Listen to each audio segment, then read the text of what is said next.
నందమూరి బాలకృష్ణకు తండ్రి ఎన్టీఆర్ లాగే పురాణాల్లో విభిన్న తరహా పాత్రలు పోషించి ప్రేక్షకులను మెప్పించాలనే కోరిక బలంగా ఉంది.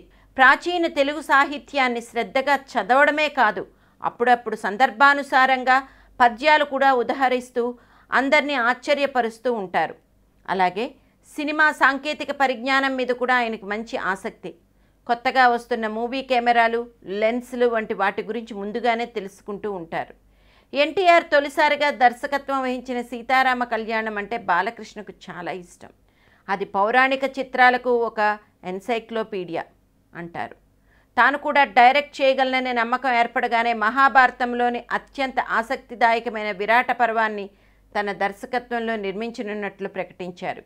ఇదివరకే నర్తనశాల ఎన్టీఆర్ తీసిన శ్రీమద్ విరాట పర్వతం చిత్రాలు వచ్చినా ఆధునిక సాంకేతిక సదుపాయాలను బాగా ఉపయోగించుకుంటూ ఆ కథను మరింత అద్భుతంగా తీయవచ్చని బాలకృష్ణ నమ్మకం.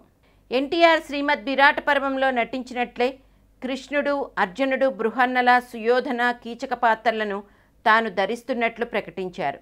భీముడుగా శ్రీహరిని, ద్రౌపదిగా సౌందర్యను ఎంపిక చేశారు. బాలకృష్ణ ఎంపిక చేసిన నటనా బృందంలోని చాలామందికి పౌరాణిక చిత్రాల్లో నటించడం కొత్త. అందుకే మొదటి షెడ్యూల్ను 5 రోజులు ప్లాన్ చేసి వాళ్ళు పౌరాణిక పాత్రలకు తమను తాము మలుచుకునేలా, ఆ బాడీ లాంగ్వేజ్కి అలవాటు పడేలా చేశారు.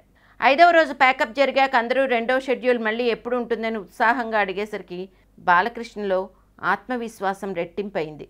అయితే దురదృష్టవశాత్తు సౌందర్య 2004 ఏప్రిల్ 7న బెంగళూరులో విమాన ప్రమాదంలో మరణించడం అందరూ దిగ్భ్రాంతికి గురయ్యారు. చిత్ర నిర్మాణం వాయిదా పడింది. మళ్ళీ కొంతకాలానికి స్నేహ లేదా నయనతార ద్రౌపది పాత్రలో నటించవచ్చని, నర్తనశాలను బాలకృష్ణ కొనసాగిస్తారని వార్తలు వెలువడ్డాయి. ఆ తర్వాత శ్రీరామరాజ్యంలో బాపు దర్శకత్వంలో బాలకృష్ణ నటించడం తెలిసింది. ఆ సినిమా ఆశించినంత విజయాన్ని సాధించకపోవడంతో బాలకృష్ణ భవిష్యత్తులో నర్తనశాలను మళ్ళీ కొనసాగిస్తారా అన్నది సందేహంగానే మిగిలిపోయింది.